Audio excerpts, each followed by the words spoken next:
श्री गुरु चरण सरोज रज निज मन मुकुर सुधारि वरणं रघुवर विमल यशो जोदायक फलचारि सियावर रामचंद्र की जय।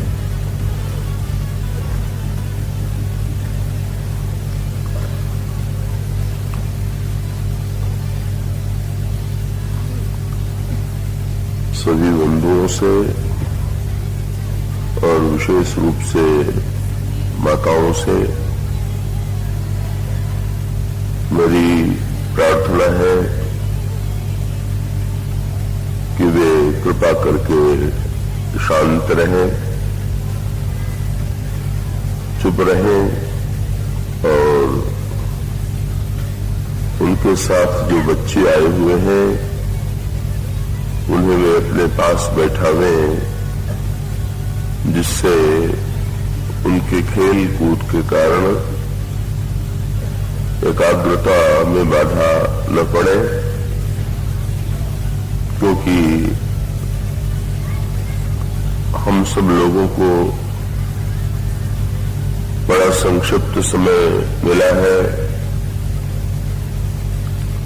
और प्रसंग बड़ा विस्तृत है।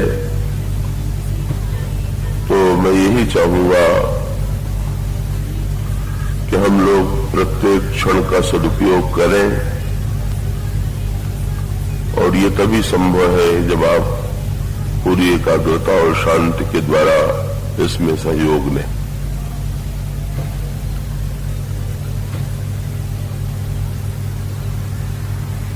श्रीनिवास जी शुक्ल ने अभी जो उद्गार प्रकट किए हैं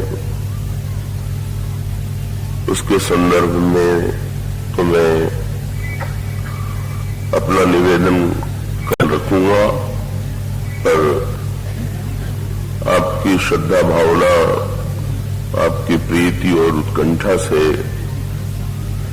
मैं अत्यधिक अभिभूत हूं और यद्यपि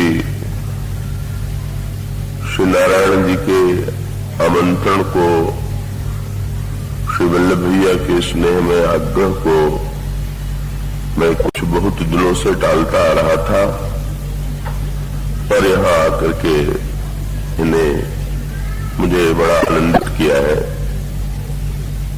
तो मैं आप लोगों के प्रति हृदय से आभारी हूँ। अब आइए पिछले दिनों जो प्रसंग लिया गया था, आज और कल 2 दिनों में संक्षेप में उस पर विचार करें। प्रसंग श्री जय जी ने दिया था जनक नंदिनी सीता की खोज, अन्वेषण।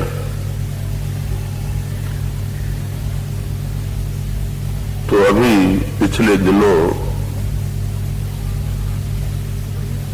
जनक नंदिनी सीता और भगवान श्री राम के मिलन का पक्ष आपके सामने प्रस्तुत किया गया था। वो संयोग का पक्ष था। आज संक्षेप में वियोग पक्ष पर दृष्टि डालें। वस्तुतः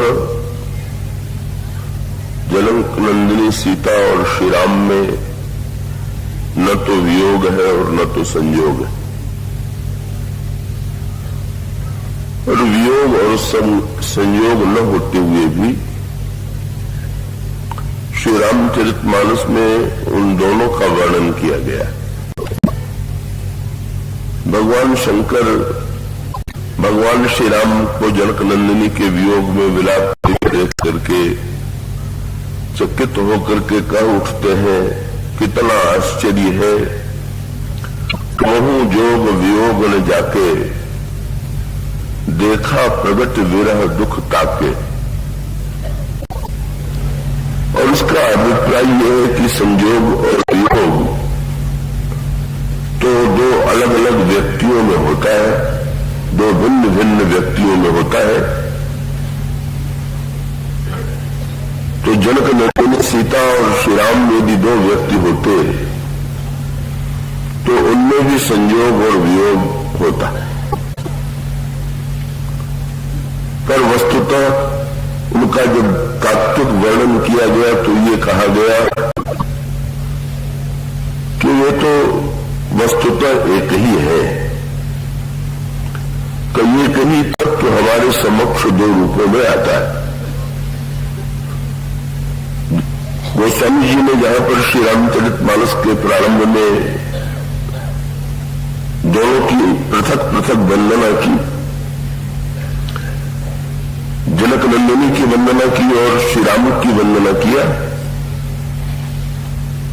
और उसके पश्चात फिर उन्होंने दोनों की अभिन्नता की ओर संकेत करते हुए कहा कि गिरा अर्थ जल बीच सम कवियत भिन्न न भिन्न बंदव सीताराम पद जिन्हें परम प्रिय खिन्न। वाणी और अर्थ में जैसे भिन्नता नहीं है, जड़ और बीच में जैसे भिन्नता नहीं है, इसी प्रकार से जनक नंदिनी सीता और श्री राम में भिन्नता नहीं, किंतु जो अभिन्न तत्व है उसको भिन्न के रूप में प्रस्तुत किया जाता है। तो इसका सांकेतिक सूत्र तो पहले आपके सामने रखा जा चुका है। इसको अगर साधना और व्यवहार की भूमि की दृष्टि से विचार करें तो इसका अभिप्राय यह है कि भले ही तत्वतः दोनों में कोई रंच मात्र दूरी न हो और भिन्नता न हो, पर व्यक्ति के जीवन में ये भिन्नता जो है वो विद्यमान, चाहे वो भिन्नता भ्रांति जन्य हो लेकिन वो विद्यमान। और उसका अभिप्राय यह है कि इसको सूत्र के रूप में गोस्वामी जी एक विलक्षण सूत्र देते हैं जिस पर आपका ध्यान शायद गया हो कि वास्तविक सीता जी का हरण नहीं होता। तो ये जो सूत्र दिया गया है इसका ये तात्विक पक्ष है कि जो तत्वतः सीता है वे तो श्री राम से भिन्न नहीं हो सकती, पर अभिन्नता में भिन्नता का अभिप्राय ये है कि भाई वो जो अभिन्नता है वो तत्वतः कितनी भी सत्य क्यों न हो,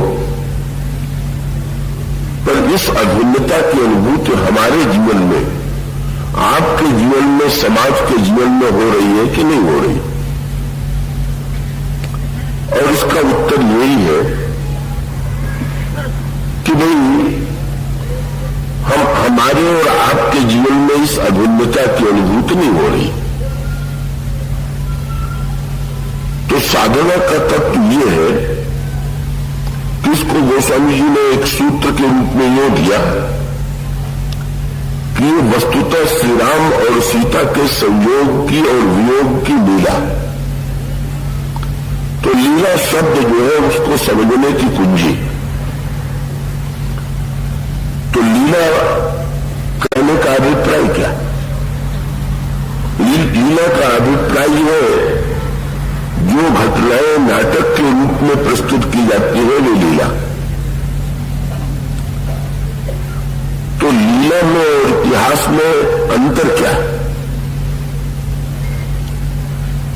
जब मानस चतुर्शती का वर्ष चल रहा था तो उस प्रसंग में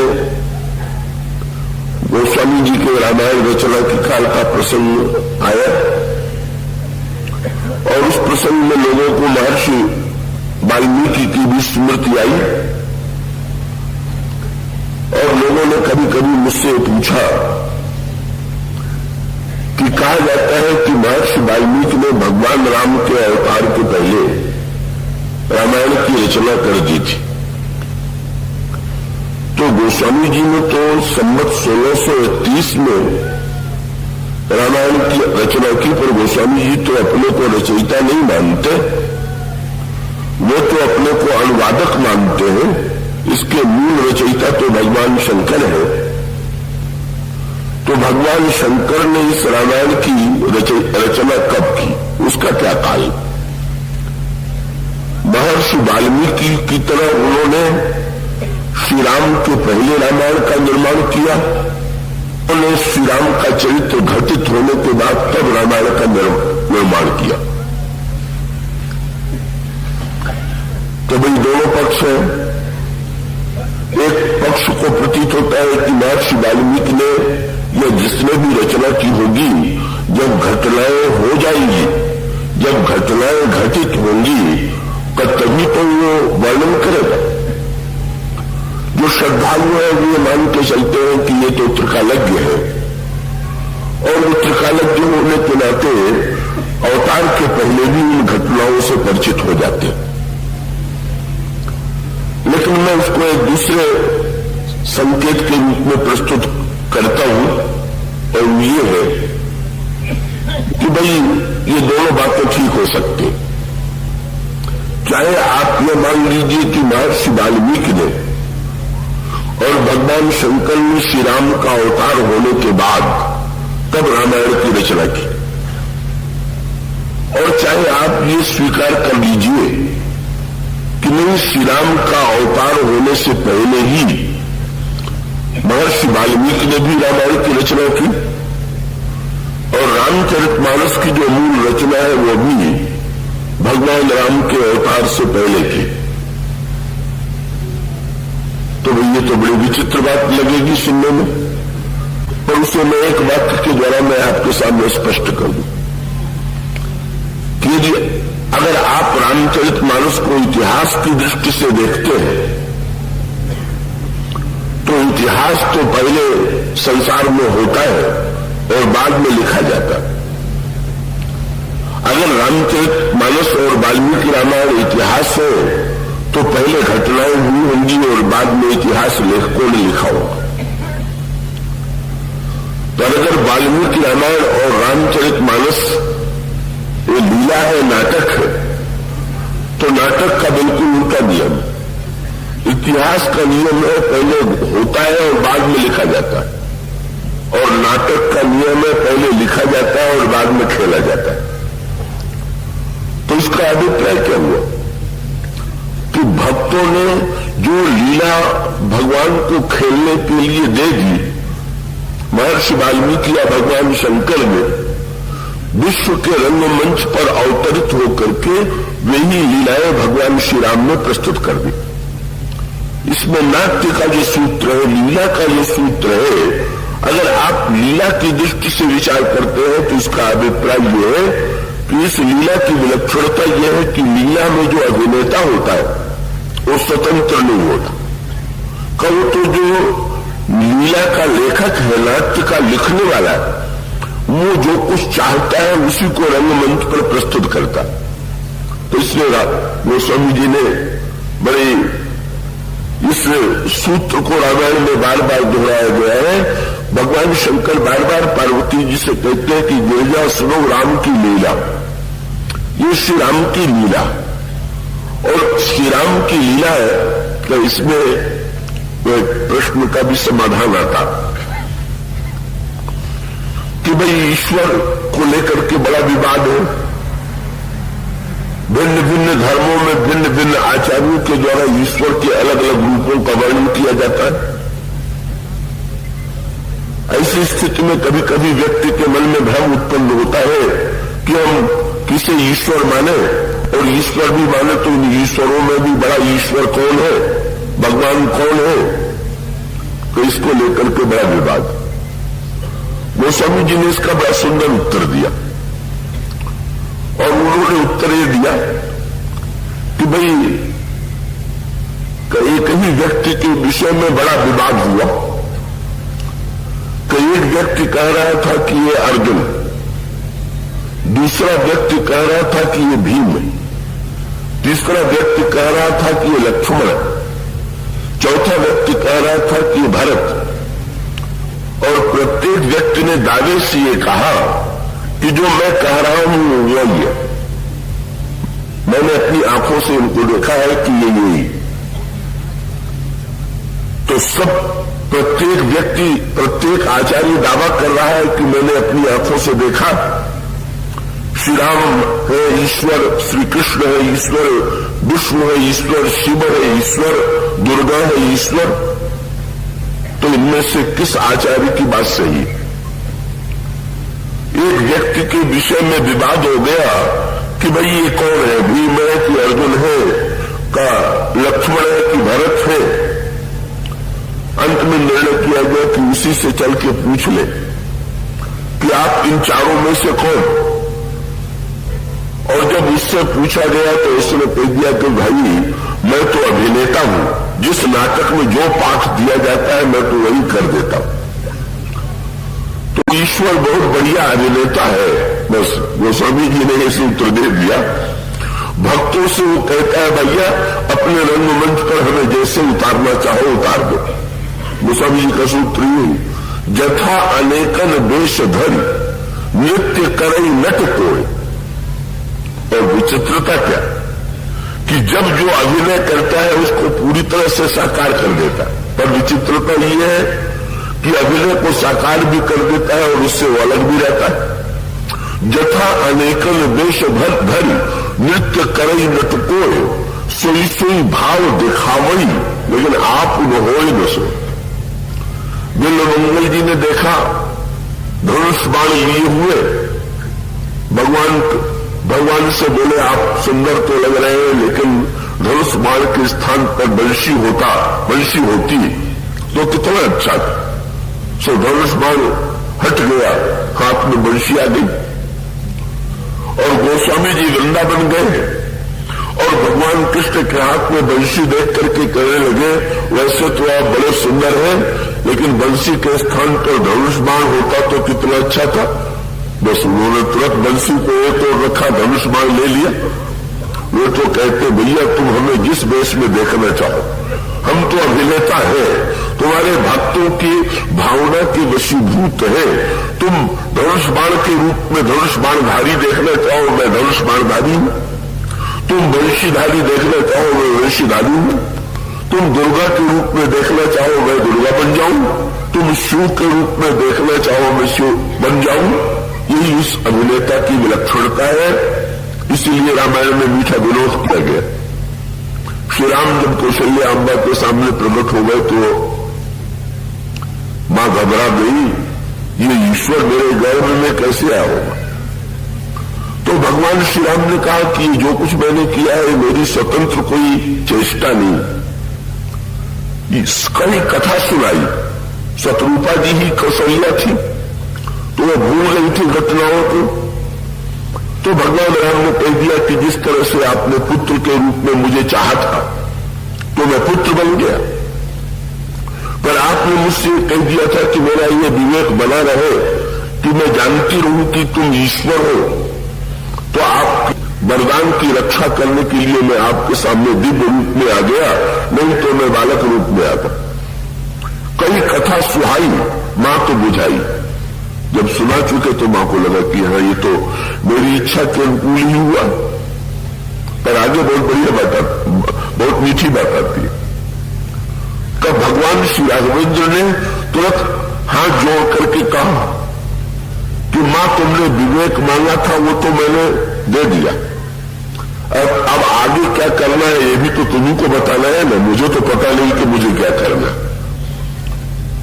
तो कौशल्या अम्मा के सामने बड़ा संकट, क्या आपसे कोई पूछे किया मैं क्या करूं तो कौन ऐसा व्यक्ति होगा कि जो कहे कि रोइए। ये तो बड़ा ही अटपटा प्रस्ताव है। किसी को हंसने का प्रस्ताव किसी के सामने रखे ये तो संगत है, पर किसी से ये कहे कि आप रोइए तो ऐसा कौन कहेगा। अम्मा के सामने संकट क्या है कि वो चाहती यही है कि राम रोवे और ये कहती है कि रोवे तो बड़ा अनुचित वाक्य लगेगा, तो बहुत मीठा शब्द उन्होंने पकड़ लिया। मां ने कहा अच्छा, तो ये जो चतुर्भुज रूप तुमने दिखलाया है ये तुम्हारा नाटक है ना? बोले बिल्कुल। तो माँ ने भी तुरंत एक शब्द बात की जोड़ दिया। तो अब आगे नाटक बढ़े तो शब्द क्या कहती है? बोले कीजिए शिशु लीला, जरा बालकों वाली लीला कीजिए। बात तो वही है कि रोइए, लेकिन इसका अर्थ ये है कि किसी व्यक्ति से व्यवहार में आप रोने का प्रस्ताव करें तो बुरा मान जाए। अभिनेता से तो रोने के लिए कह दे तो अभिनय में रोने का आनंद ऐसा विलक्षण आनंद है कि उस आनंद में विलक्षणता ये होती है कि दर्शक जो है नाट्य में रोने का जब अभिनय करता है तो दोहरा आनंद लेता। एक और जब वो रोने का अभिनय करता है तो आंसू बहा रहा, दुख की अभिव्यक्ति कर रहा है, और देखने वाले दर्शक जो है उसके आंसू देख करके बिल्कुल भाव रस में डूब जाते। लेकिन अभिनेता एक और आंसू बहा रहा, और जब लोगों को रोते हुए देखता है तो मन ही मन हंसता कि क्या बढ़िया मैं रोया कि सबको रुला दिया, लेकिन वस्तुतः मैं रोए भी नहीं। और उसका अभिप्राय ये सोई सोई भाव दिखावई, लेकिन आप न हो न सोई। मां ने तुरंत कह दिया कीजिए शिशु लीला, जरा चलो नाटक आगे चले, बालकों वाली लीला कीजिए। और भगवान तो ऐसे अभिनेता बढ़िया है। इस बात को कुछ सुनते ही गोस्वामी जी ने कहा सुनी बचन सुजाना रोदन थाना। भगवान ने भी लंबा रुदन प्रारंभ कर दिया। ये रुदन, ये इसका तत्व ये है, इसको लीला मानने का तात्पर्य ये है कि लीला में जो घटनाएं होती हैं वे घटनाएं सत्य नहीं होती, पर उसमें जो प्रेरणा होती है वो सत्य होती है। इसका अभिप्राय यह है कि राम नाट्य मंच पर हर नायक दिखाई देता है, नायक दिखाई देता है, ये बात अलग है।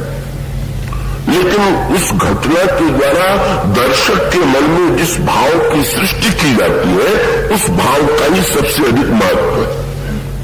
तो विश्व के रंगमंच पर एक तो सूत्र केवल मैंने उस संदर्भ में ले दिया कि जनक नंदिनी सीता और श्री राम का मिलन और जनक नंदिनी सीता और श्री राम का वियोग, उसको हम लीला भूमि के संदर्भ में अगर देखें तो इसका अभिप्राय क्या है कि ये तत्वतः तो सत्य नहीं है, क्योंकि ब्रह्म और शक्ति में भिन्नता हो ही नहीं सकती।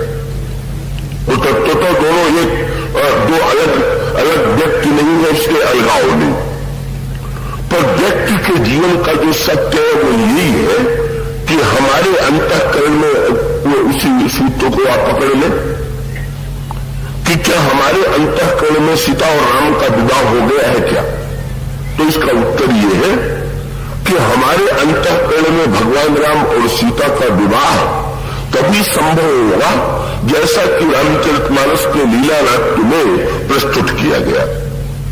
जब वे घटनाएं समग्र रूप से कई होंगी, भगवान राम और श्री सीता का मिलन माने वो सूत्र जो पिछले 2 दिनों से कहा जाता है, जरा उसको आप फिर से दोहरा लें। वेदांत की भाषा में कहा जाता है कि जनक नंदिनी सीता जो है तो वो मूर्तिमती शांति, शांति सीता समानता आत्मा रामो विराजित। गोस्वामी जी योग की भाषा में कहते हैं जब जीव गुरुचारी अवस्था विभुल सहित विराजे, जनक नंदिनी सीता मूर्तिमती तुरीय अवस्था। भक्तों की भाषा में कहा जाता है कि सीता जी मूर्तिमती भक्ति, भगवत ज्ञान वैराग्य जन स्वत घरे शरीर। तीसरी भाषा में कर्म की भाषा में कहा जाता है आदि शक्ति जय जरूर जाया। तो सीता शांति है, जनक नंदिनी सीता भक्ति है, जनक नंदिनी सीता शांति का शक्ति है। तो अब इससे वो कहे कि हमारे और आपके जीवन में भक्ति और भगवान का मिलन है क्या? हमारे और आपके जीवन में तो शांति और ईश्वर जो है क्या एक साथ निवास कर रहे हैं क्या? क्या हमारे आपके जीवन में ये सत्य और शक्तिमान की अभिन्नता का बोध है क्या? तो इसका उत्तर यही है कि ना, ये तात्विक दृष्टि से भले ही सत्य हो, पर व्यक्ति के जीवन में ये दूरी बनी हुई है। तो किस पद्धति से ये दूरी मिटाई जाए, इसी की लीला बालकांड में प्रस्तुत की गई। वो एक पक्ष है। उसका अभिप्राय यह है कि यदि हम अपने जीवन में शांति पाना चाहे, भक्ति पाना चाहे, शक्ति पाना चाहे, तो पाने की पद्धति क्या है, इसका संकेत सूत्र दिया गया बालकांड में। और आरण्य कांड में ये संकेत दिया गया। प्रश्न ये आया कि हमारे जीवन में जो दूरी उत्पन्न होती है या दूरी जो दिखाई दे रही है, इस दूरी के दिखाई देने का कारण क्या? तो उसको घटनाक्रम के रूप में जरा आप देखें, उस पर ध्यान दें।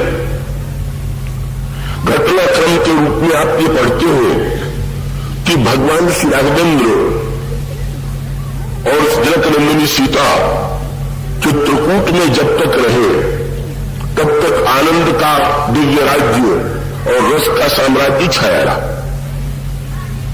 और बाद में भगवान श्री राघवेंद्र और जनकनंदिनी सीता चित्रकूट से आगे बढ़ते हुए दंडकारण्य में जाते, और दंडकारण्य में भगवान श्री राघवेंद्र निवास कर रहे हैं। और इसी दंडकारण्य की भूमि में शूर्पणखा श्री राम से विवाह का प्रस्ताव लेकर के आती है।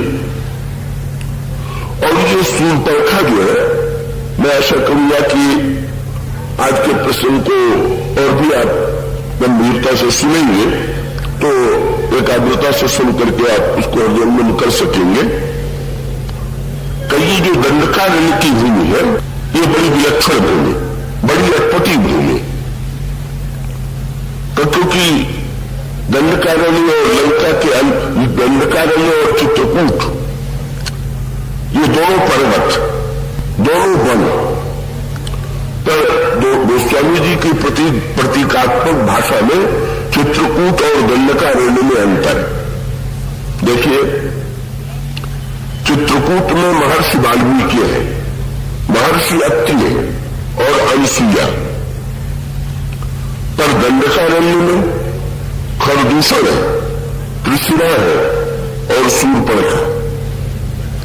तब भगवान श्री राघवेंद्र जब तक इस दिव्य भूमि में रहे, तब तक भगवान राम और श्री सीता का दिव्य मिलन, दिव्य श्रृंगार, दिव्य आनंद छाया रहा।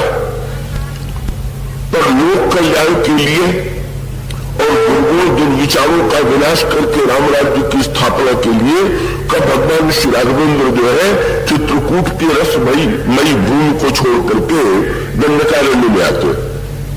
ये चित्रकूट और दंडकारण्य अंतःकरण की स्थिति, ये चित्रकूट एक तो बाहर की दिव्य भूमि है, विंध्य के आप लोग अत्यंत निकट और विंध्य के निवासी कहना चाहिए आपको। चित्रकूट परम की एक पावन भूमि है, और इसी प्रकार से दंडकारण्य भी भारत के वन में आगे चल करके दंडकारण्य का वर्णन आता है। लेकिन ये चित्रकूट और दंडकारण्य भीतर तो है, बाहर तो है नहीं, व्यक्ति के भीतर भी। और वो व्यक्ति के भीतर कहां है, तो गोस्वामी जी संकेत सूत्र देते हैं, राम कथा मंदाकिनी चित्रकूट चित्तचार तुलसी सुभग स्नेह बन सिय रघुवीर विहार।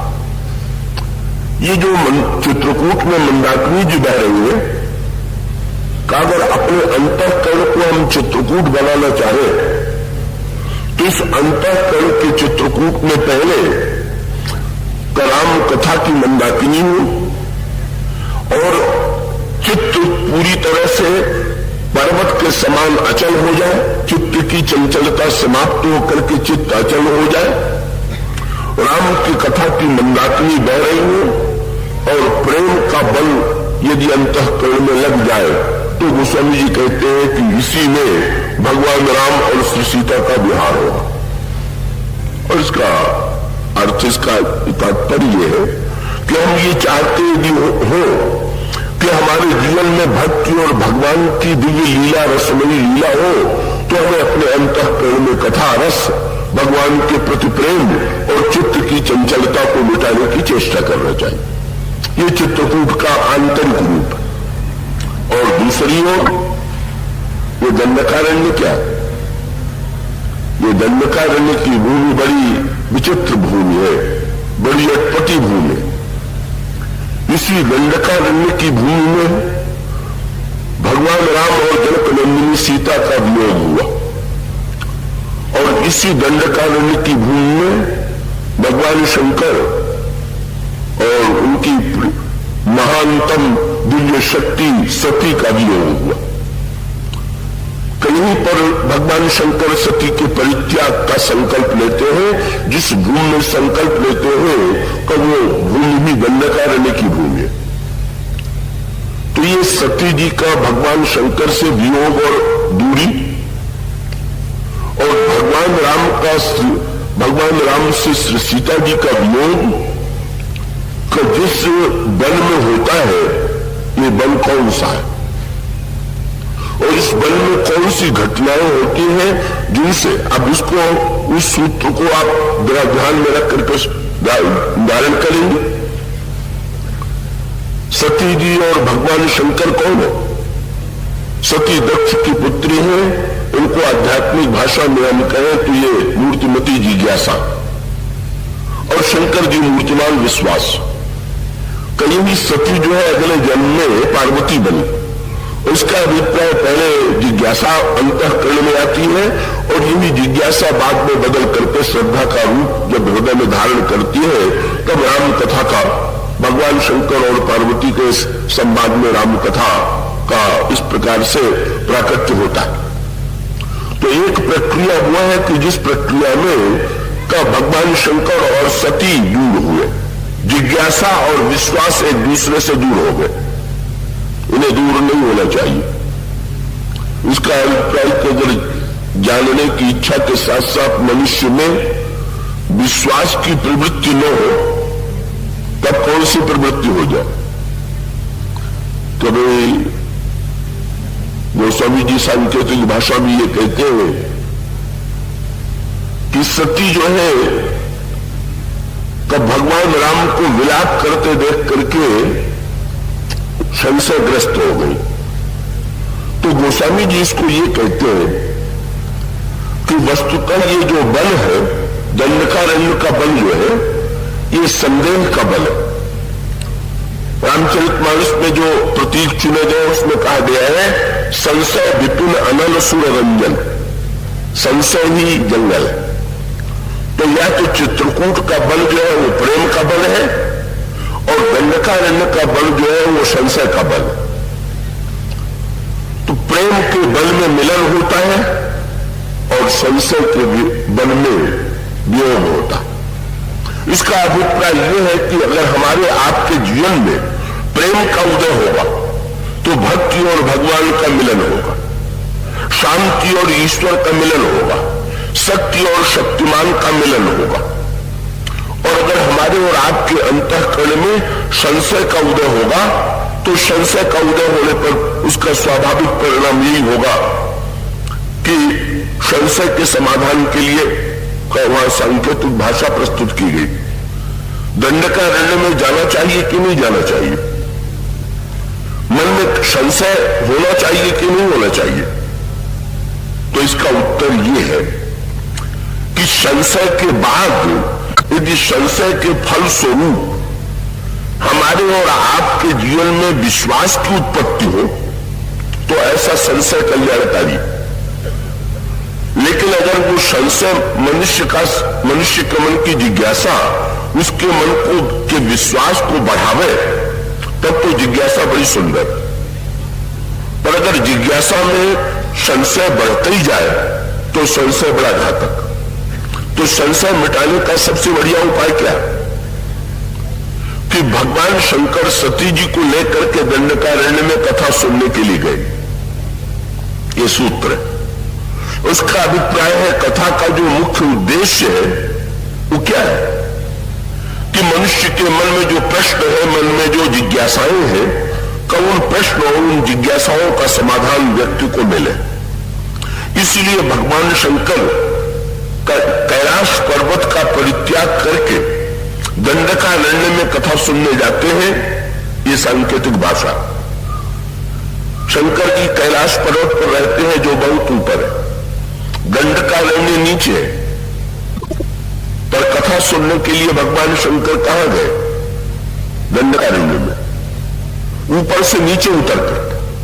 और उसका अर्थ क्या कि कथा सुनना है तो इतना ऊपर से नीचे उतरे कथा नहीं सुनी जा सकती, नीचे उतरना पड़ेगा। और उसका अभिप्राय अपनी महिमा में जो स्वयं अपनी गरिमा को महत्व दे रहा है वो श्रोता नहीं बन सकता। श्रोता बनने के लिए आप सुन रहे हैं तो इस समय आप में न जाने कितने व्यक्ति हैं जो मेरी अपेक्षा बहुत योग्य है, पर सुनते समय आप नीचे बैठे हुए, उसका अभिप्राय को सुनने के लिए नीचे उतरना पड़ता।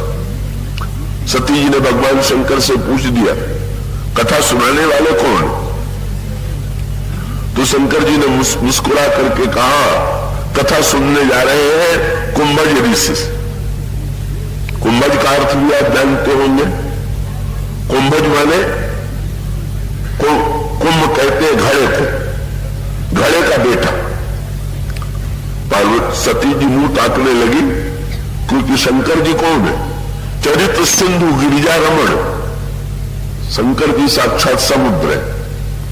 सती जी ने आश्चर्य से सोचा समुद्र घड़े के पास जा रहा, ये तो बड़ी विचित्र सी बात है। पर भगवान शंकर ने सती से यही कहा कि जो समुद्र को घड़े में ला दे वही कथावाचक है।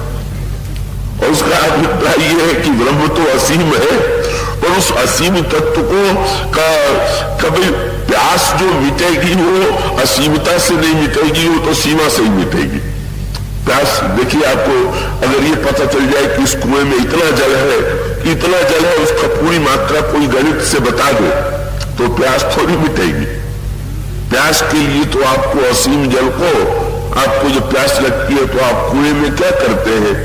एक बर्तन छोटा सा लेकर के रस्सी बांध करके उसमें जल को ले आते हैं, और जब उस विशाल जल को आप छोटे पात्र में ले आते हैं और छोटे को फिर छोटे, पहले आप बाल्टी या घड़े में जल को नीचे से ऊपर ले आए और उसके बाद में फिर का आपने छोटे से गिलास में उस जल को ले लिया, उस जल को और कम करते गए और तब आपकी प्यास मिटी।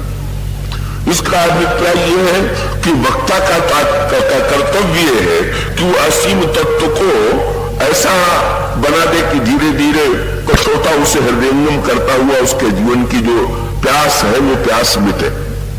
तो सांकेतिक कथा थी। गए भगवान शंकर सती जी ने कहा मैं भी चलूंगी, लेकिन जाकर के भी कथा सुन नहीं पाई। क्यों? जब दोनों पहुंचे तो अगस्त्य जी ने स्वागत किया और दोनों भगवान शंकर का और सती का पूजन किया, और जब पूजन किया तो उस पूजन का प्रभाव दोनों के मन पर अलग अलग पड़ा। क्या?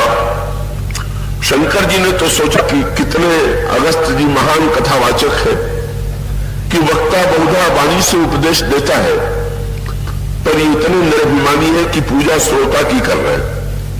श्रोता बड़ा कि वक्ता बड़ा? वक्ता को श्रोता की पूजा करनी चाहिए कि श्रोता को वक्ता की? भाई अगर ठीक ठीक स्थिति न हो तो बड़ा संकट। तो यहां पर वक्ता ने श्रोता की पूजा की, श्रोता के द्वारा वक्ता की पूजा तो बहुत प्रचलित, पर यहां वक्ता ने श्रोता की पूजा की, दोनों धन में। तो श्रोता ये मान करके चलता है कि वक्ता पूज्य है जिसने भगवत तत्व का बोध कराया, पर अगर वक्ता सचमुच भक्त है तो उसके अंतःकरण में यह बात आनी चाहिए कि प्रभु की कितनी बड़ी कृपा है कि उन्होंने किसी व्यक्ति के मुख से प्रश्न करा करके मुझे कहने का अवकाश दिया। अगर श्रोता कृपा न करता तो मैं कहां इस तत्व का प्रतिपादन करता, इसलिए श्रोता ही महान है। तो श्रोता और वक्ता दोनों के हृदय में निर्भिमानता आनी चाहिए, यही कथा का गुण है। लेकिन यहां हुआ क्या? अगस्त्य जी ने तो सोचा शंकर जी आए, बड़ी कृपा, और शंकर जी ने सोचा धन्य है अगस्त्य जी, पूजा तो मुझे करनी चाहिए, पर इन्होंने पूजा किया।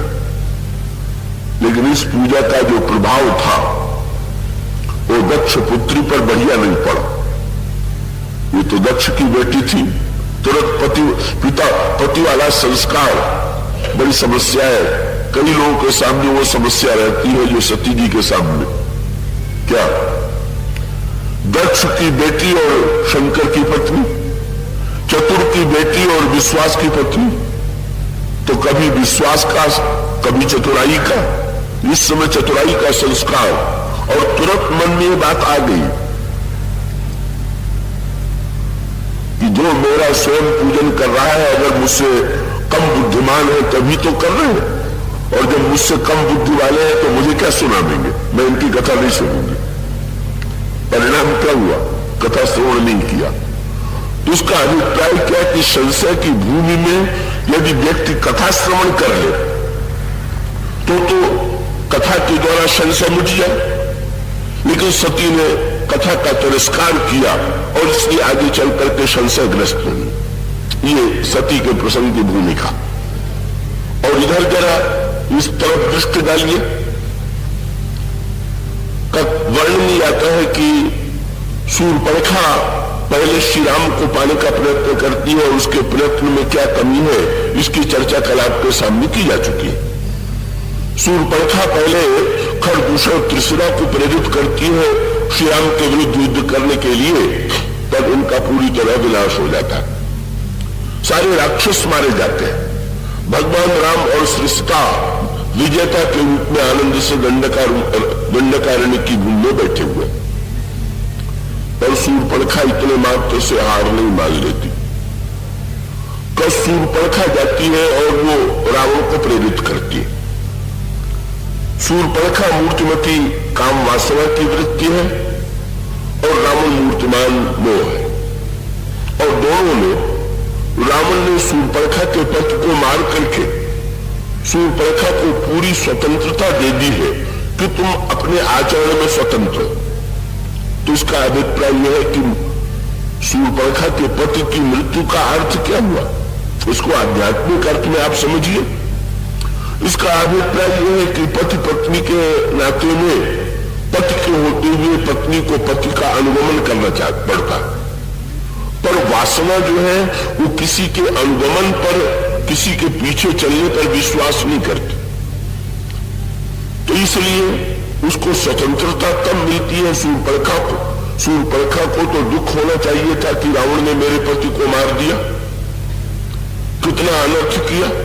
शूर्पणखा के मन में तो रावण से घृणा हो जानी चाहिए, पर बड़ी विचित्र बात, शूर्पणखा के पति को जब रावण ने मार दिया तो शूर्पणखा के मन में प्रसन्नता हुई। इसका सांकेतिक अर्थ ये कि वासना अगर नियंत्रित की जाए तो वो कष्ट में रहती है, और वासना को अगर खुली छूट मिल जाए व्यक्ति को प्रसन्नता नहीं होती है। का ऐसी स्वतंत्रता, ये स्वतंत्रता का वो रूप जिसमें शूर्पणखा ये सोच करके आनंदित हो जाती है कि चलो कोई भौतिक बंधन, कोई व्यवहारिक बंधन मेरे जीवन में नहीं है, अब मैं मनमाना आचरण करने के लिए स्वतंत्र हूं। और इसीलिए कई बार लोग प्रश्न दोहराया करते, भगवान राम तो शूर्पणखा से झूठ बोल गए। क्या झूठ बोल गए? भगवान राम ने कह दिया, आहे कुमार मोर लघु बुराता, मेरा छोटा भाई कुमार है। तो जो लोग उसकी गहराई से उसके तत्व पर विचार नहीं करते, चाहे साहित्य की दृष्टि से समझ लीजिए चाहे दर्शन की दृष्टि से, ये विवाद जो है बड़ा सांकेतिक है। भगवान राम ने कहा कि अच्छा तो लंका की कुमारी हो, अब अयोध्या के कुमार को यदि आकृष्ट करो तो मैं समझ लूंगा कि वासना जीत गई, वैराग्य हार गया।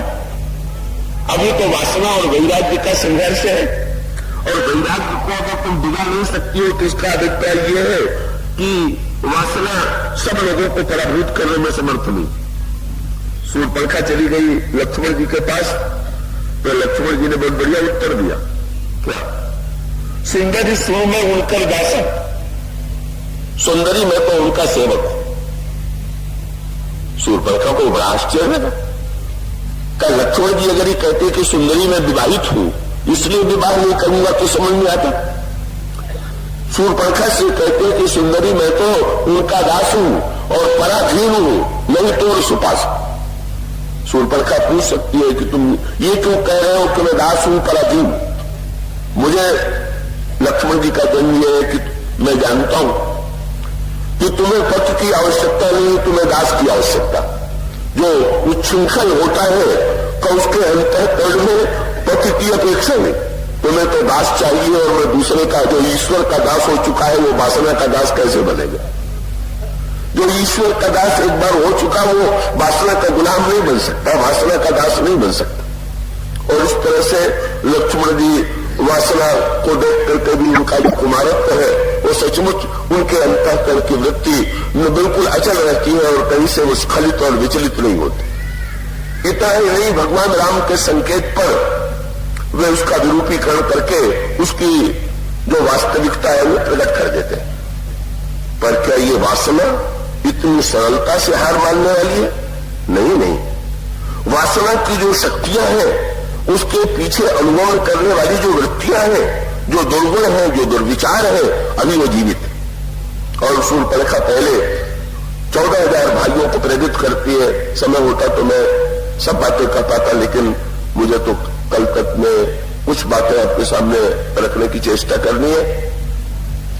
खरदूषण और तीसरा 14,000 राक्षस ये पहले आते हैं, रावण की शूर्पणखा की प्रेरणा से मारे जाते हैं।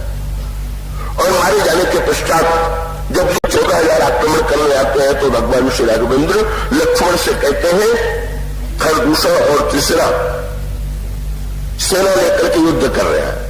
लक्ष्मण तो यह काम करो, क्या ले जानकी ही जाओ गिरिकंद, आवा निश्चर कटक भयंकर, रहो सजग सुन प्रभु की वाणी, चले सहित श्री सर धनु पानी। भगवान राम ने कहा जनक नंदिनी सीता को वहां से लेकर के किसी कंदरा में चले जाओ और तुम सजग भाव से जनक नंदिनी सीता की रक्षा करना। क्या भगवान का तात्पर्य? युद्ध के अवसर पर लक्ष्मण को दूर भेज रहे हैं। ये आगे चल करके इसका सूत्र आपके सामने, इसका तात्पर्य आवेगा। लक्ष्मण को भगवान ने आदेश किया, जनक नंदिनी से कहा कि मेरा अनुरोध है कि आप दूर चली जाए इस युद्ध क्षेत्र से। लक्ष्मण जी तुरंत भगवान के चरणों में प्रणाम करके चले चरित सहित श्री सर धनु पानी, धनुष बाण हाथ में लेकर के जनक नंदिनी को लेकर के चले गए और युद्ध हुआ। इसमें सांकेतिक भाषा ये है, भगवान राम है अखंड ज्ञान, जनक नंदिनी सीता है भक्ति और लक्ष्मण है वैराग्य। और ये जो शूर्पणखा की प्रेरणा से जो आ रहे हैं, भगवान राम चाहते हैं कि उनकी दृष्टि जो है सीता जी पर न पड़े। ये दो अलग अलग प्रसंग है। आरण्य कांड में भगवान राम चेष्टा करते हैं कि खरदूषण और राक्षसों की दृष्टि सीता जी पर न पड़े। और लंका में एक उल्टा दृश्य आया, जब रावण मारा गया, भगवान राम ने विभीषण से कहा जानकी जी को आदर पूर्वक ले आइए। कहा राक्षसियों ने जनक नंदिनी सीता को स्नान कराया, वस्त्राभूषणों से सजाया और फिर पालकी पर जनक नंदिनी सीता को बैठा करके ले आया जा रहा। जिस समय जनक नंदिनी सीता की पालकी बंदरों की सेना के बीच में पहुंची तो बंदर तो बंदर ही थे बेचारे। कहिए स्वभाव से ही भगवान राम की विलक्षणता यह है कि चंचल बंदरों के द्वारा उन्होंने इतना बड़ा काम करा दिया। और वो ये तो नियम शिष्टाचार जानते नहीं थे कि पर्दा हटा के देखना नहीं चाहिए या भीड़ नहीं लगानी चाहिए। कहो तो सीधे पालकी की ओर दौड़े कि भीतर कौन है जरा जिनके लिए इतना बड़ा युद्ध लड़ा गया उनका दर्शन तो कर ले। सो जब वो चले तो गोस्वामी जी ने कहा बड़ी अनोखी बात, ये लंका के राक्षस जो थे वो बहिरंग अनुशासन में बड़े कड़े थे। ये बड़े विचित्र कर्म का विरोधाभास होता है। वो रावण के कठोर अनुशासन के अभ्यस्त थे। जब उन्होंने देखा कि अरे तो पालकी का पर्दे हटाने की चेष्टा कर रहे हैं तो रक्षक कोप निवारण धाये लेकर के राक्षस वेद लेकर के बंदरों की ओर दौड़े। विचित्र दृश्य। बोले क्या तुम लोग कर रहे हो? तुम लोगों को इतना भी ज्ञान नहीं है कैसे खड़ा होना चाहिए, कैसे दर्शन करना चाहिए, सीधे इधर पंक्ति तोड़ करके भागे चले आ रहे हो। सो क्या हुआ, भगवान राम ने इस दृश्य को देखा, विभीषण को तुरंत पास में बुलाया, बोले मित्र विभीषण ये तुमने क्या किया, जनक नंदिनी को क्या ऐसे तुम्हें लाना चाहिए था, महाराज कोई सम्मान में कमी हुई क्या। भगवान राम ने तुरंत कहा कि मित्र बड़ी भूल हो गई। क्या बोले, कह रघुवीर कहा मम मानो सीता ही सखा पयादन जानो, सीता को पालकी में लाने की आवश्यकता नहीं, कहूं को बंदरों के बीच से पैदल ले आओ। जिन बंदरों ने इनके लिए इतना युद्ध किया उनके लिए पालकी छोड़ करके जानकी जी नीचे उतरे, मैं ये चाहता हूं। भगवान राम विभीषण जी ने कहा महाराज क्या ये राजकुल की मर्यादा के अनुकूल होगा, इस तरह से बंदरों के बीच में जानकी जी का पैदल चलना। वो समझी ने तुरंत भगवान राम की वाणी कही। भगवान राम ने तुरंत कहा, अरे विभीषण देखो कब, मैं चाहता हूं कि ये बंदर देखे। भगवान राम चाहते हैं कि खरदूषण की सेना न देखे, पर जब जानकी जी को पर्दे में लाया गया तो भगवान राम कहते हैं पर्दा हटा दो, आवरण दूर कर दो, हम चाहते हैं कि ये बंदर देखे। और उसका अभिप्राय बोले जो शूर्पणखा की वासना भरी दृष्टि लेकर के आए वो न देखे, पर जब वासना के अनुयायियों का दुर्गुण दुर्विचारों का विनाश हो गया और जिनके अंतःकरण में का शक्ति और भक्ति के प्रति पूर्ण मातृत्व की वृत्ति है, क्या मां और बेटे के बीच में भी कोई पर्दा होता है। देखो कपि जननी की नाई बिहसी कहा कृपालु रघुराई। भगवान हंस करके कहते हैं बेटे अपनी मां को देखें और बंदरों के बीच में, और उसका अभिप्राय यह है सीता को देखना, श्री राम को देखने की दृष्टि चाहिए। शूर्पणखा की दृष्टि से, रावण की दृष्टि से यदि कोई व्यक्ति इन्हें देखने की चेष्टा करेगा, रावण की दृष्टि माने मोह की दृष्टि, शूर्पणखा की दृष्टि माने वासना की दृष्टि से, वासना और मोह की दृष्टि जीवन में जब तक है, भगवान राम कहते हैं लक्ष्मण तुम सीता जी को ले जाओ। वैराग्य के द्वारा भक्त सुरक्षित है। वैराग्य और लक्ष्मण जी से किसी ने पूछ दिया, महाराज युद्ध के समय भगवान ने आपको भेज दिया तो आप चले क्यों गए। तो लक्ष्मण जी ने मुस्कुरा करके कहा कि भाई बात यह है कि मैं जो समझ गया वो लड़ाई जो है वो बल की नहीं है, वो लड़ाई माया की है। उसमें सांकेतिक प्रसंग आता है कि 14,000 राक्षसों को इन लोगों ने जब तपस्या किया और ब्रह्मा ने कहा कि वरदान मांगो, तो ये लोग चाहते थे कि अमर हो जाए। फिर ब्रह्मा ने जब ये कहा कि ये संभव नहीं है तो इन लोगों ने कहा कि हम मरे तो आपस में लड़के मरे, जिससे ये लोगों को यह था कि हमें कोई दूसरा मारने वाला पैदा न हो। और मन में विचार क्या था कि ना आपस में कभी लड़ेंगे न मरेंगे, तो चाहे अमर बनावे चाहे न बनावे, जब हम में एकता रहेगी तो हम लड़ेंगे कैसे। ये दुर्गुणों में एकता बहुत बढ़िया रहती है, इसलिए मरते बहुत कठिनाई से ही है। ये एक बड़ी समस्या है। दुर्गुणों और सद्गुणों में बहुत बड़ा अंतर। सद्गुणों में एकता नहीं होती और दुर्गुणों में बड़ी एकता। आप एक सद्गुण को बुलाइए तो दूसरा सद्गुण भाग जाए। सत्य देवता को बुला दीजिए तो शील देवता छोड़ के चले जाए। जो सत्य बोलता है वो इतना कड़वा बोलता है कि शील नाम का गुण ही नहीं रह जाता है, शील छोड़ करके सत्य बोलता है। और अगर शील देवता को बुला दीजिए कि भाई सबसे मीठी भाषा में बोलेंगे तो फिर सत्य देवता छोड़ के चले गए। दिन रात लोगों को प्रसन्न करने के लिए झूठ बोलते रहिए, शीलवान बने रहिए, पर सत्य न रहे। पर दुर्गुणों की विचित्रता यह है कि इनमें बड़ी एकता।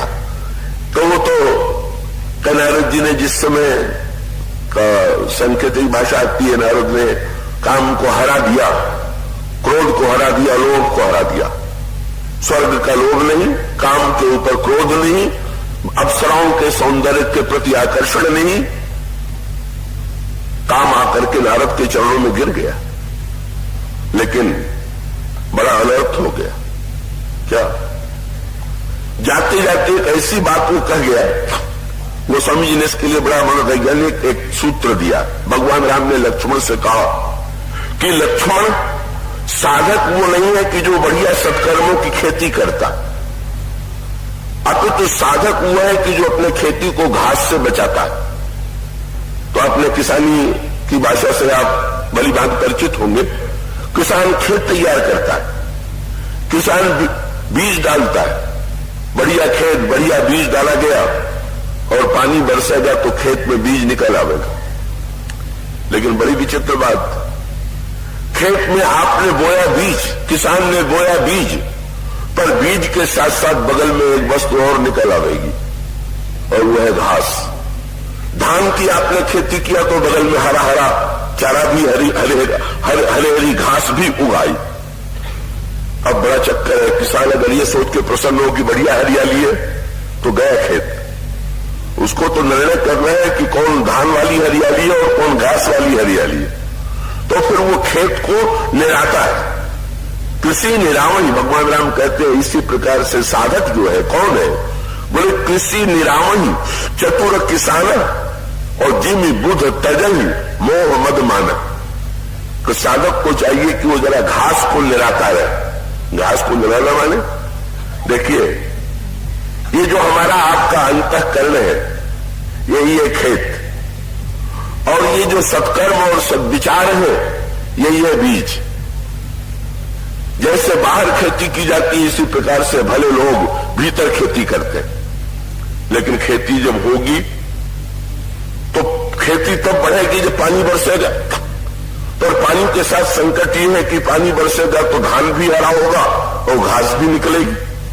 तो याद रखिए, जब बढ़िया विचार और बढ़िया कर्म की खेती करिएगा तो प्रशंसा का पानी जरूर बरसेगा, और प्रशंसा का पानी बरसेगा तो कर्म तो बढ़िया हो गई पर अभिमान की घास उगे बिना नहीं रहेगी। सो भाई जो चतुर व्यक्ति है वो जरा अभिमान की घास को काटता रहे। तो इसका अर्थ यह है कि लोग की प्रशंसा सुन करके अभिमान से अगर बचा रहे तो खेती ठीक चलेगी। और अगर कहीं घास को बढ़ने दिया तो नारद जी के जीवन में यही घास जो थी वो उग आई। काम क्रोध लोभ को जीत लिया और नारद के चरणों में आकर के काम ने तुरंत प्रणाम किया। और आगे चल करके नारद का इतना पतन क्यों हो गया? क्योंकि जाते जाते प्रशंसा का ऐसा पानी काम ने बरसाया और ऐसी घास उगी कि नारद जी उस घास को उखाड़ नहीं पाए, काट नहीं पाए। वो तो भगवान को स्वयं ही काट के फेंकना पड़ा। वो घास कौन सी थी? काम ने जाते जाते नारद जी से कह दिया, महाराज विश्व के इतिहास में इतने महात्मा हुए पर आपके समान त्यागी नहीं हुआ। बस नारद जी प्रसन्न हो गए, ऐसा प्रशंसा का पानी बरसा, ओहो विश्व के इतिहास में मेरे समान बड़ा महात्मा नहीं। शंकर जी ने काम को जरूर जीत लिया पर वो क्रोधी है, पर मैंने तो काम क्रोध लोभ तीनों को जीत लिया। सो अहंकार मुस्कुराने लगा, बोले आपने मुझे बुला लिया है तो हम लोग अकेले नहीं रहते, हम सबको बुला ले। और अहंकार ने फिर काम को भी बुला लिया, जब तब कछुन हो तो काला है विधि मिले कौन विधि बाला। फरकत अगर कोप मनमाही लोभ और मोह भी मुनियति विकर मोह मतुराठी। तो ये दुर्गुणों की विलक्षणता ये है कि इनमें परस्पर बड़ा संगठन, एक दुर्गुण दूसरे दुर्गुण को तुरंत बुलाता, इसलिए इन लोगों को ये भरोसा है। लेकिन ये भगवान राम का एक कौशल है चरित्र का, क्या कि सद्गुणों में एकता नहीं और दुर्गुणों में बड़ी एकता। तो सफलता कब मिलेगी? कि जब दुर्गुणों में फूट पड़ जाए और सद्गुणों में एकता आ जाए। तो भगवान राम ने अपने चरित्र के द्वारा यही किया। सबसे तो बाल्यावस्था ही से उन्होंने प्रारंभ किया कि गुरु भी बनाए तो दो गुरु बनाए, वशिष्ठ और विश्वामित्र। ये दोनों महापुरुषों में बड़ी फूट थी। जहां विश्वामित्र जहां वहां वशिष्ठ नहीं, जहां वशिष्ठ वहां विश्वामित्र नहीं। भगवान राम ने ऐसे दोनों गुरुओं को मिलाया है। ये भगवान राम के चरित्र का कौशल है कि जो महत शक्तियां अच्छे विचार वाले फूट बनी रहती है, भगवान राम उनको अपने चरित्र के द्वारा ऐसी स्थिति उत्पन्न कर देते हैं कि मिला देते हैं। और जिन दुर्गुणों में बड़ी एकता रहती थी भगवान ने उनमें फूट पैदा कर दिया। दुर्गुण जब अलग अलग बिखर जाए तो नष्ट होंगे, और सद्गुण जो बिखरे हुए हैं जब एकत्र होंगे तो इनकी शक्ति बढ़ेगी। व्यवहारिक जीवन का भी सत्य यही है और आध्यात्मिक जीवन का भी सत्य यही। तो खरदूषण तीसरा 14,000 इतने परस्पर प्रेम करने वाले बोले हम न लड़ेंगे न मरेंगे। लक्ष्मण जी से जब पूछा गया कि आप क्यों नहीं लड़े, तो उन्होंने कहा भाई जहां लड़ करके मारा जा सके वहां लड़ना चाहिए, और जहां मारना जो है उसका सांकेतिक अभिप्राय। लक्ष्मण जी ने कहा कि वस्तुतः ये मायावी थी और माया के द्वारा युद्ध कर रहे थे, तो माया से जो युद्ध लड़ा जाए उसको तो मायानाथ ही लड़े तो ठीक है, इसलिए मैंने मायानाथ के ऊपर भार छोड़ दिया। मैं समझ गया कि भाई अकेले ही जब हमारे प्रभु मायानाथ सारी माया को मिटा सकते हैं तो मैं बीच में बंटवारा करने के लिए क्यों रहूं कि लोग कहें कि दो ने मिलकर के हराया। नहीं नहीं, दो ने नहीं मिलकर हराया, एकमात्र प्रभु ने हराया। चले गए लक्ष्मण जी, और जनक नंदिनी के मन में तो लक्ष्मण जी के प्रति इतना विश्वास, इतना भरोसा कि वो लक्ष्मण जी के साथ बड़ी प्रसन्नता से, तो इस तरह से माया में जो राक्षस है उनका मायानाथ से युद्ध होता है, और भगवान राम ने ऐसी स्थिति उत्पन्न कर दिया कि वो लड़ करके मर गए आपस में। कैसे लड़के मर गए, तो गोस्वामी जी ने बहुत बढ़िया बात कही। गोस्वामी जी कहते हैं कि प्रभु ने ऐसा विलक्षण कौतुक किया कि ये जितने राक्षस थे वो सबको सब राम बना दिया। यही राम की विशेषता है, वो सबको राम बनाने के लिए आए। परशुराम जी में थोड़ी एक कमी थी, वो भी थे राम, लेकिन उनको दूसरा राम पसंद नहीं था। वो तो श्री राम से इसी बात पर समझौता करने को तैयार थे कि या तो लड़ो, और प्रभु ने कहा अगर लड़ना न चाहे महाराज तो बोले पर एक समझौता यही है कि तुमने जो राम नाम रख लिया है ये राम नाम छोड़ दो। राम एक ही रहेगा, संसार में दूसरा नहीं रहेगा। करु परितो समोर संग्रामा नाहित क्षण कहाऊ रामा। सो प्रभु ने तुरंत सिर झुका दिया। बोले महाराज अगर सारा झगड़ा नाम का ही हो तो राम मात्र लघु नाम हमारा, परशु सहित बड़ नाम तुम्हारा। कहां छोटा सा राम, कहां परशुराम, क्या दोनों की बराबरी है। महाराज भगवान राम जो वर्णन आता है कि रावण को भी अपने में विलीन कर लेते हैं, कुंभकर्ण को भी अपने में तेज विलीन कर लेते हैं, राक्षसों को भी मुक्ति दे देते हैं। इसका अभिप्राय कि राम का रामत्व तो यही है कि जो सबको राम बना दे, सबको। हम अपने श्रेष्ठ बन जाए यही श्रेष्ठता नहीं, हमारी श्रेष्ठता। भगवान राम जो है सबको राम बनाते हैं, लेकिन विचित्र बात, श्री राम ने तो सबको राम बना दिया पर परिणाम उल्टा हुआ। क्या? गोस्वामी जी ने कहा एक राम ने दूसरे राम को मारा। विचित्र बात है। किसी ने पूछा कि महाराज ये बात क्या हुई? बोले देखा ही परस्पर, वो जितने राक्षस थे वो सामने जब देखते थे तो उनको दिखाई देता था कि राम खड़े। अगर अपनी ओर भी देखते और ये देख लेते कि राम तो हम भी है तो झगड़े समाप्त हो जाता। लेकिन वो तो दूषण थे, दूषण के अनुयायी तो दूसरों को ही देखते हैं, अपने को तो कभी देखते ही नहीं।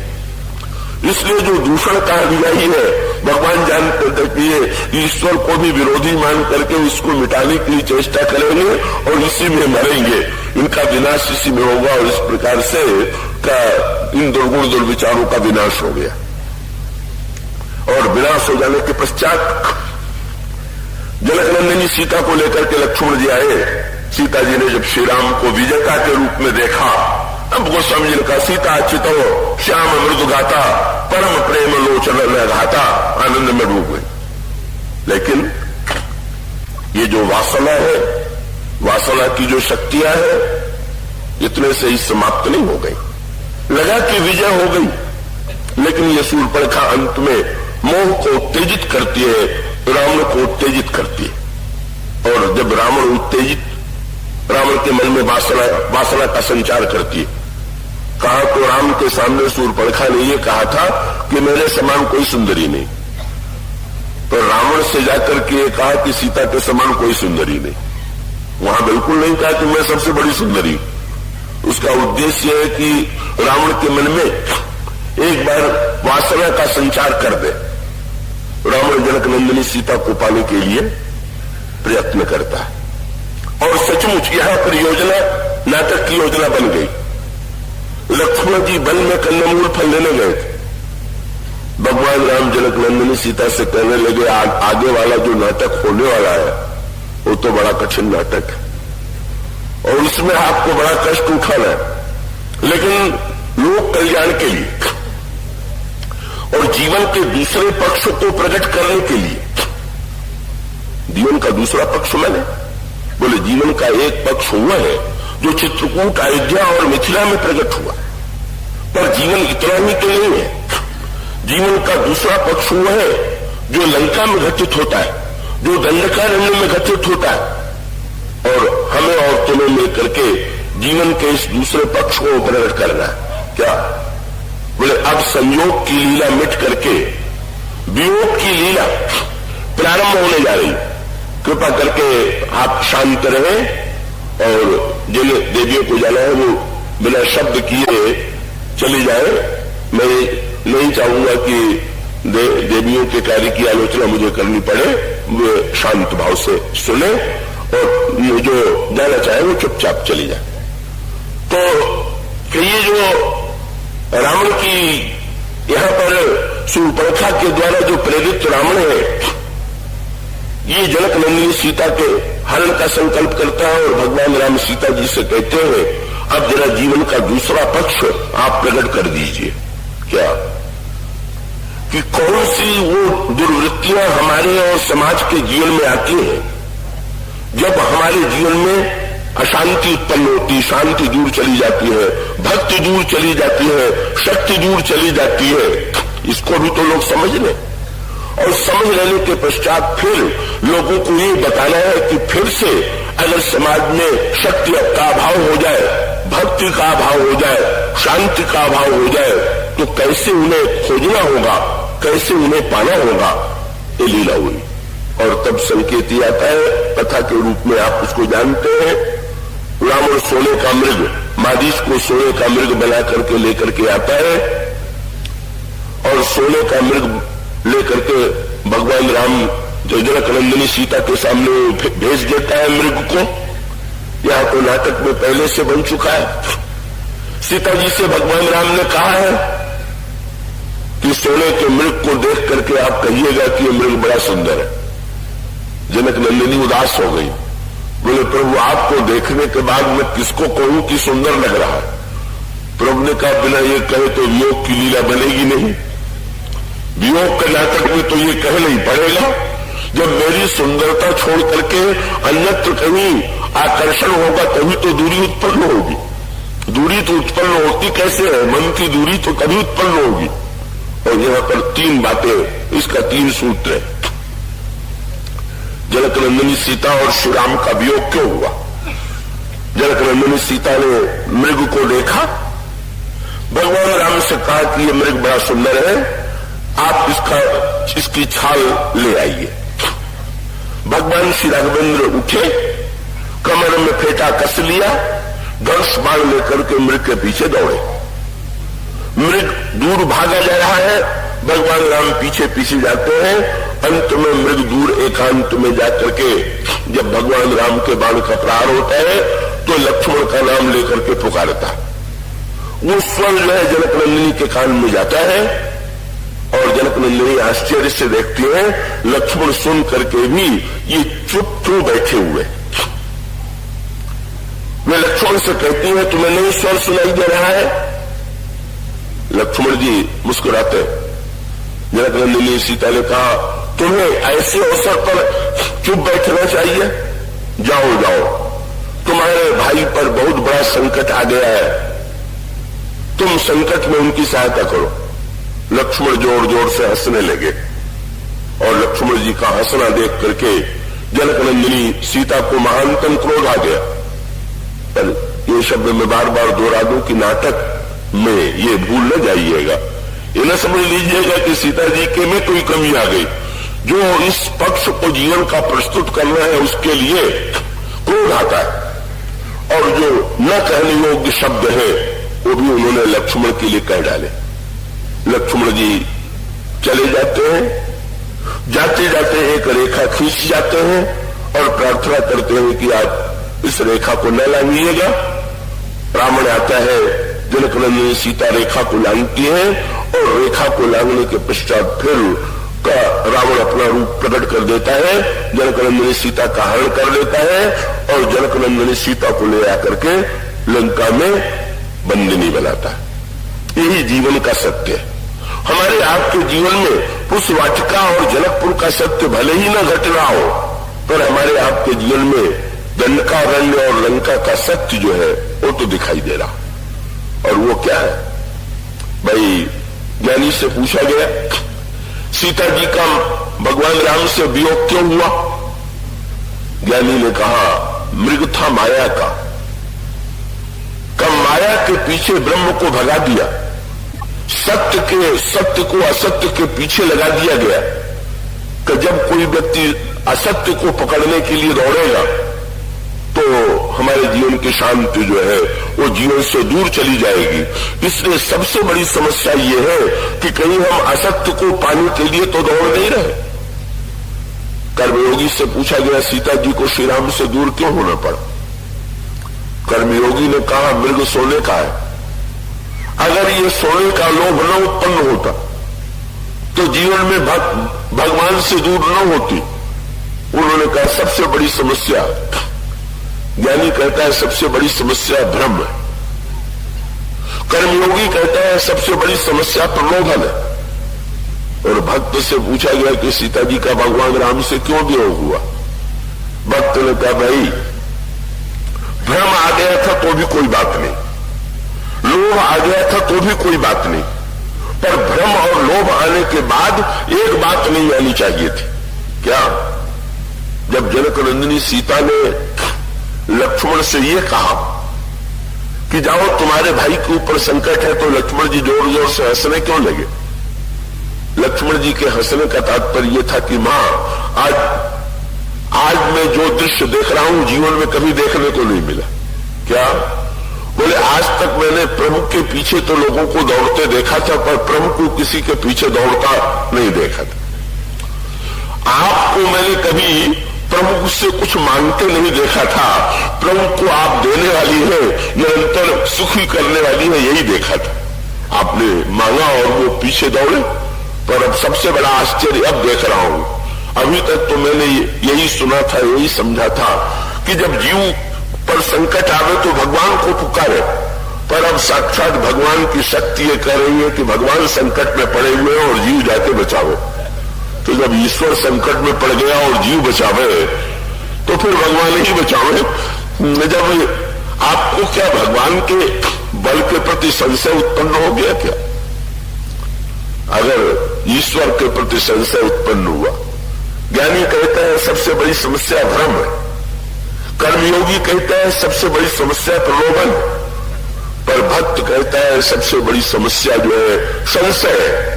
जब हमारे मन में ईश्वर के प्रति संशय उत्पन्न होता है, और ईश्वर के प्रति भी संशय उत्पन्न होने पर भी रावण हरण नहीं कर सकता था। अगर लक्ष्मण जी के चरित्र के प्रति संशय उत्पन्न न होता, लक्ष्मण जी वास्तविक साधु है और रावण नकली साधु है। जब वास्तविक साधु के चरित्र पर संशय हुआ तो नकली साधु ने आकर के ठग लिया।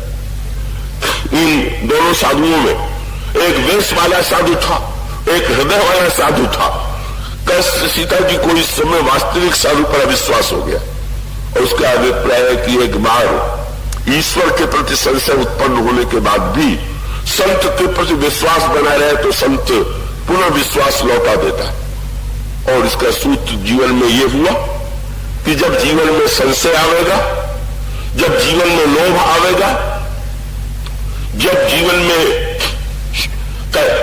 ज्ञानी कहता है कि जब जीवन में भ्रम आवेगा तो शांति जाएगी, और कर्मयोगी कहता है जब लोभ आवेगा तब जीवन में दूरी उत्पन्न होगी। सोने का लोभ उत्पन्न हुआ, इसीलिए 400 कोस लंका में जाकर के मानो ये देखना पड़ा कि सोने में कितना सुख है, कि ये वस्तुतः लोभ का दुख दिखाया गया। पर भक्त कहता है कि बिना विश्वास भक्ति नहीं। श्री सीता जी भक्ति है और भक्ति का आधार तो विश्वास है। जब विश्वास ही मिट गया तो फिर भक्त और भगवान दूर चले गए, और तब जब संशय के कारण प्रलोभन के कारण, भ्रम के कारण श्री राम और सीता में दूरी उत्पन्न हुई, तो पुनः उस दूरी को कैसे मिटावे?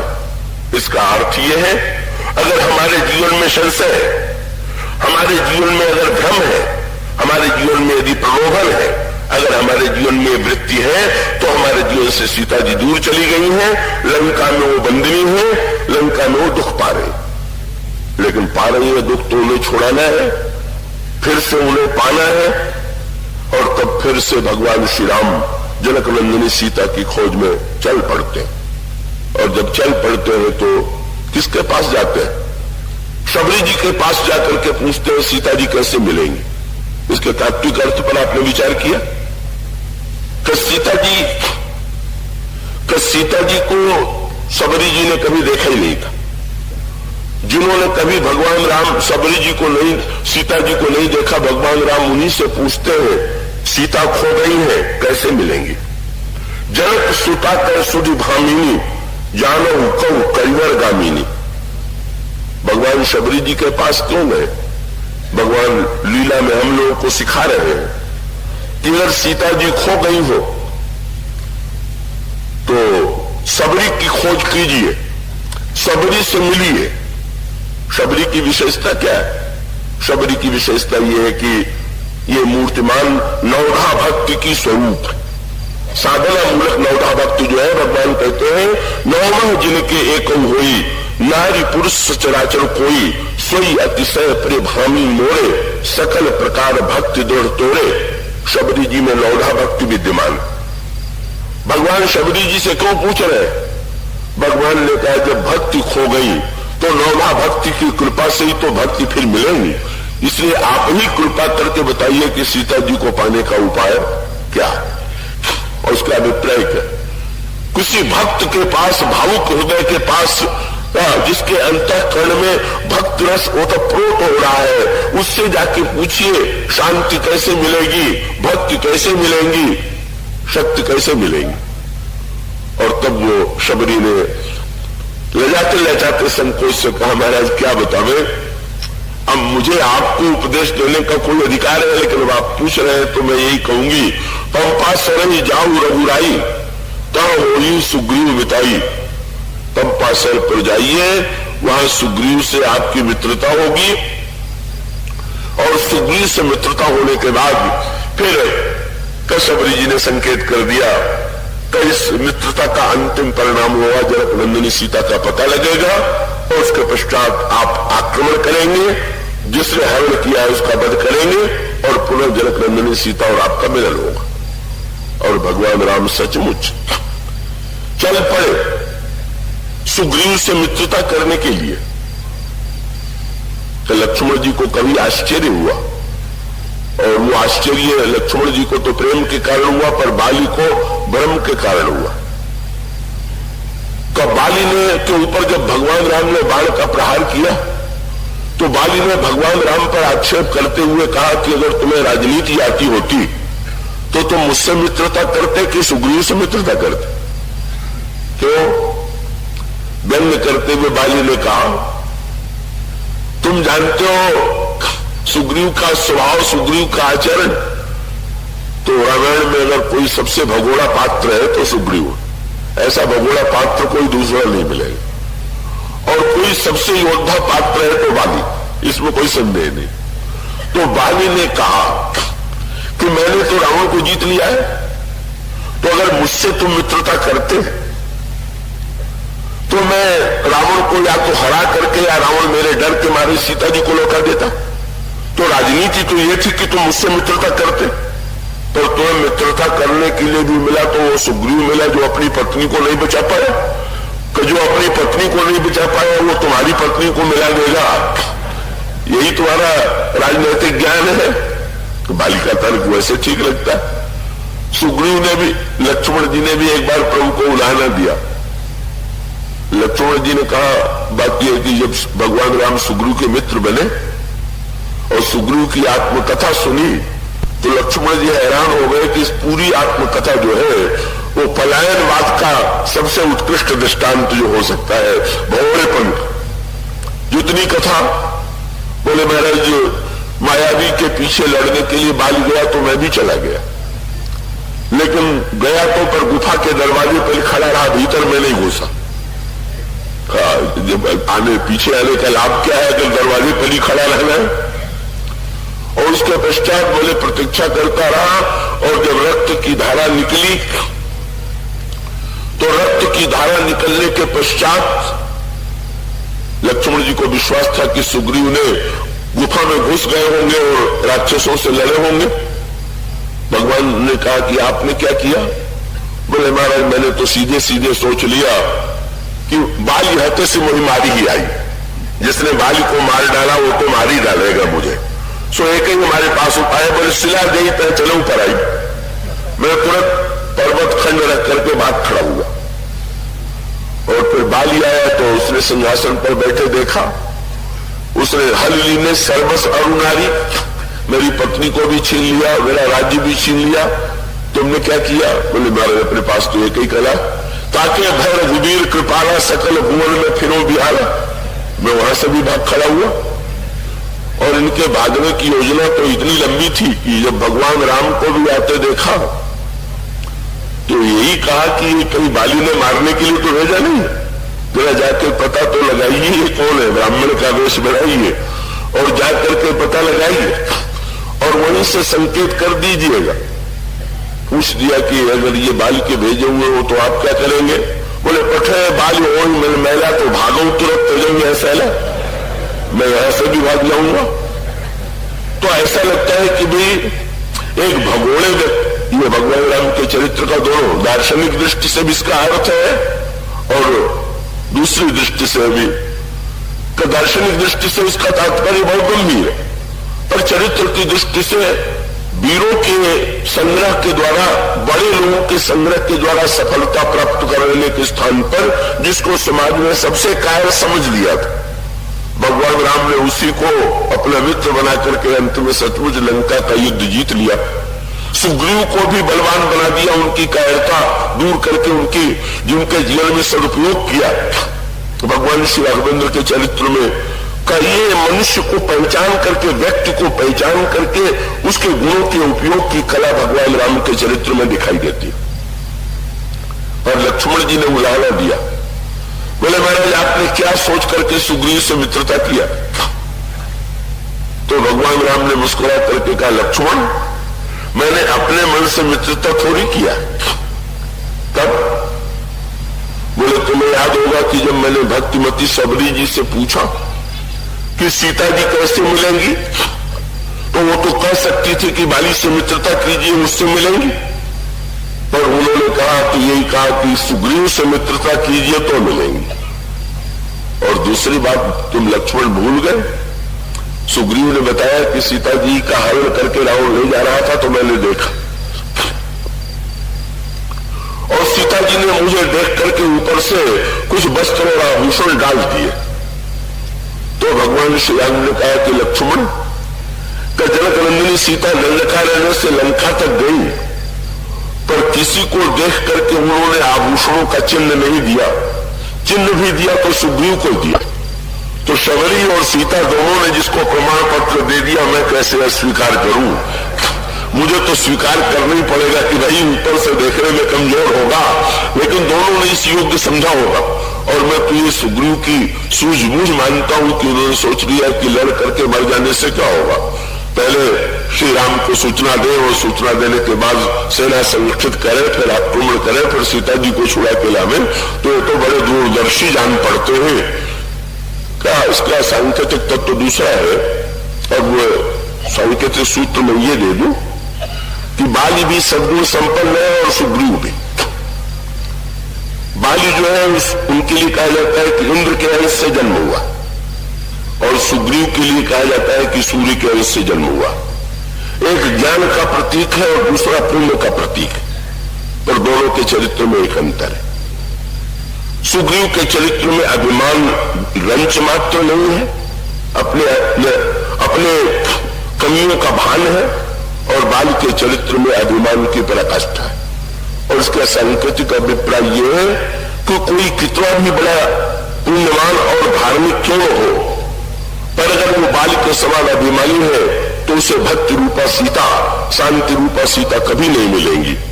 अंत में उसके ऊपर भगवान को उसके अभिमान को नष्ट करने के लिए प्रहार करना होगा। और अगर विनम्रता है और उस विनम्रता को, सांकेतिक भाषा है कि अंत में सुग्रीव को भगवान से मिलाने वाले कौन? सुग्रीव में और कोई गुण नहीं था, 9 भक्ति में से कोई भक्ति नहीं थी, पर एक भक्ति थी। दूसरा रति मम कथा प्रसंगा से लेकर के लंबी भक्ति सुग्रीव में नहीं, पर एक सुग्रीव में महानतम गुण है और वह प्रथम भक्ति संतन कर संगा। उन्होंने संतों का संग जो भक्ति है उसके रूप में हनुमान जी जैसे संत से मित्रता कर ली। और उसका अभिप्राय यह है कि अगर हमें अपनी कमी का भान ज्ञान होते हुए भी हम अभिमान शून्य और संत का आश्रय हमने ले लिया, तो अंत में सत्संग के माध्यम से पुनः भगवान का और सुग्रीव का मिलन होगा। इन दोनों का मिलन होकर के जो सदुपयोग होगा उसके मूल में श्री हनुमान जी महाराज। और यह हनुमान जी महाराज जो है, अब इसको दूसरे अर्थ में अगर देखें तो हनुमान जी शंकर के अवतार है और शंकर जी मूर्तिमान विश्वास। भवानी शंकरों बंदे श्रद्धा विश्वास रूपिणों। सीता जी खो गई, क्यों? बोले विश्वास के अभाव में। और मिलेंगी कैसे? बोले एक मृग ने सीता जी को श्री राम से दूर बनाया और दूसरे मृग ने सीता जी को श्री राम से मिलाया, और दोनों मृग सोने के ही थे। मारीच भी सोने का मृग और हनुमान जी भी मृग है। एक जमीन पर चलने वाला मृग था, दूसरा शाखा मृग की बड़ी मनुष्याई, ये शाखा मृग है, और दोनों मृग सोने के हैं।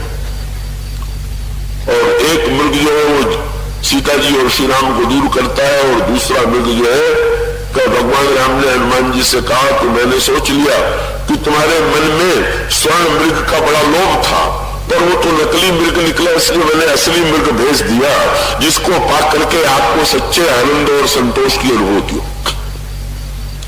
हनुमान जी विश्वास के स्वरूप है, वैराग्य के स्वरूप है, और हनुमान जी सच्चे अर्थों में महान तत्वज्ञ है। इसलिए हनुमान जी जब आए, ब्राह्मण का वेश बना करके और प्रभु को प्रणाम कर दिया, तो प्रभु के होठों पर व्यंग्य की हंसी आई। बाद में हनुमान जी ने कभी प्रभु से पूछा, बोले प्रभु जब मैं आपके निकट आया और आपको मैंने प्रणाम किया तो आपको हंसी आ गई, कोई कारण तो रहा होगा? तो प्रभु ने हंस करके कहा कि हनुमान तुम आए तो ब्राह्मण के वेश में, तो नाटक में तो नाटक का ठीक पालन करना चाहिए, और आकर के मैं क्षत्रिय के वेश में था, तुमने मुझे प्रणाम कर दिया, तो मैं समझ गया कि ब्राह्मण नकली है, नाटक में कोई कमी रह गई। लेकिन हनुमान जी ने ऐसा उत्तर दिया कि प्रभु को चुप रह जाना पड़ा। हनुमान जी ने कहा प्रभु आप जो कुछ कहे ठीक, लेकिन ये बताइए कि क्या ब्राह्मण की यही परिभाषा है कि जो किसी को प्रणाम न करे वो ब्राह्मण? तो बोले नहीं भाई, ये तो कहीं परिभाषा नहीं लिखी हुई है कि जो किसी को बिल्कुल प्रणाम न करे वही पक्का ब्राह्मण। हनुमान जी ने प्रभु से पूछा प्रभु ब्राह्मण की परिभाषा क्या है? तो प्रभु ने कहा ब्राह्मण की परिभाषा तो यही है, ब्रह्म जाना तो ब्राह्मण, जो ब्रह्म को जान ले वो ब्राह्मण। हनुमान जी ने कहा प्रभु मैंने जब आपको प्रणाम किया तो ब्रह्म समझ के किया कि क्षत्रिय समझ के किया? और अगर मैं ब्रह्म समझ गया तो ब्राह्मण, मेरा नाटक ठीक रहा कि नहीं रहा? प्रभु ने कहा भाई बिल्कुल ठीक तुम्हारा नाटक। और इसका अभिप्राय है हनुमान जी जो है किसी जाति का अभिनिवेश मन में उत्पन्न नहीं करते, इसलिए मनुष्य नहीं बने। बोले जाति का अभिनिवेश होने पर सीमा बन जाती है, मैं ब्राह्मण हूं, मैं क्षत्रिय हूं, मैं वैश्य हूं, मैं शूद्र हूं। हनुमान जी महाराज जी अभिनिवेश से शून्य होकर के भगवान से नाता जोड़ते हैं, कभी ब्राह्मण बन जाते हैं का भगवत तत्व को पहचानने के लिए, कभी क्षत्रिय बन करके राक्षसों के विरुद्ध युद्ध करते हैं, कभी वैश्य बन करके भगवान से व्यापार करते हैं, कभी शूद्र बन करके सेवा करते, और अवसर आ जाए तो पहले ब्राह्मण बन करके प्रभु को पहचान लिया। पर जब प्रभु को पीठ पर बैठाना हुआ तो ब्राह्मण के रूप में नहीं कहा, बोले जानते थे ये बड़े मर्यादावादी है, पीठ पर नहीं बैठेंगे, इसलिए तुरंत बंदर बन गए और बंदर बन करके कह दिया महाराज आप दोनों भाई पीठ पीठ पर बैठ जाइए। प्रभु संकोच से देखने लगे, बोले महाराज पशु के ऊपर, पशु के पीठ पर बैठने में तो किसी को संकोच नहीं लगता, मैं तो पशु हूं, मैं ब्राह्मण थोड़ी हूं कि आपको संकोच लग रहा है, आप मेरी पीठ पर बैठ जाइए। और हनुमान जी ने चरणों को पकड़ करके कहा कि महाराज 2 बार आपको पशु पर बैठना पड़ा। कब? बोले जब आप एक बार दूल्हा बने उस समय भी जनक नंदिनी सीता को पाने के लिए आपको घोड़े पर बैठना पड़ा था, और आज भी जनक नंदिनी सीता को फिर से पाना है तो इस पशु की पीठ पर बैठना पड़ेगा। और सचमुच हनुमान जी के द्वारा ही जनक नंदिनी सीता के अन्वेषण का जो सच्चा तत्व है वो प्रकट होता है। तो आज तो मैंने बहुत समय ले लिया, पर आप लोग इतनी एकाग्रता शांति से सुनते रहे। अब कल उनके अन्वेषण और मिलन की बात कह करके कथा प्रसंग को समाप्त किया जाएगा। बोलिए सिया।